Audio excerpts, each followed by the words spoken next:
I hope you're all doing great. I'm Mr. Ish. It's worth our time to spend a few minutes looking at the antiderivative of this natural log square x. The integral ln square x is a situation which can arise when you're doing volume determinations or in other situations, but very much so in volume. If you have a y is equal to e to the x and you're going to do a rotation around the y-axis, then you would be looking at x is equal to natural log y.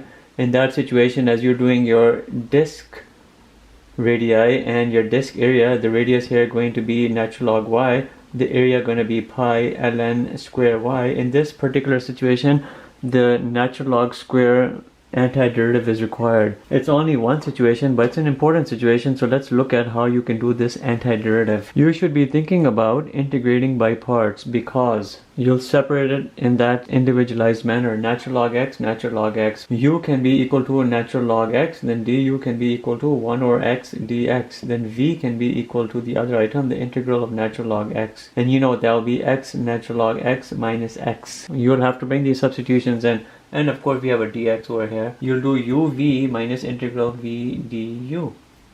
What's u? It's natural log x. What's v? It's all of this. X natural log x minus integral v. What is v? It's all of this. X natural log x minus x du, which is 1 over x dx. Open that part right over there and combine this part. You'll have an x natural log square x minus x natural log x. That's coming from all of this. Hit this 1 over x with everything you see over here. You're looking at a natural log x minus 1 dx. Separate this apart into its individual integrals. X natural log square x minus x natural log x. I have a minus natural log x integral dx. Then I have a plus integral dx. This plus integral dx is easy, you know what that is. Now integrate these parts.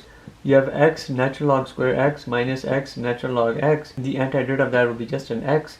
The antiderivative of this unit is going to be minus x natural log x minus x plus c.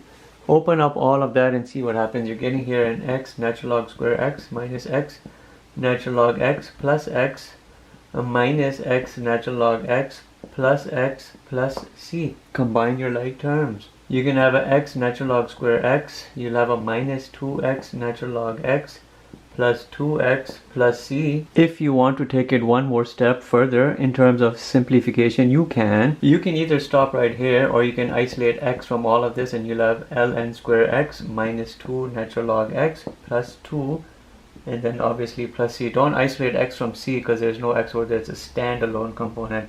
This perhaps is a very good answer, and you can see how everything has come about. This integral pops up here and there, especially in volume questions, so it's important to see it and then to know how to do it. Integrating by parts technique is how you will do this.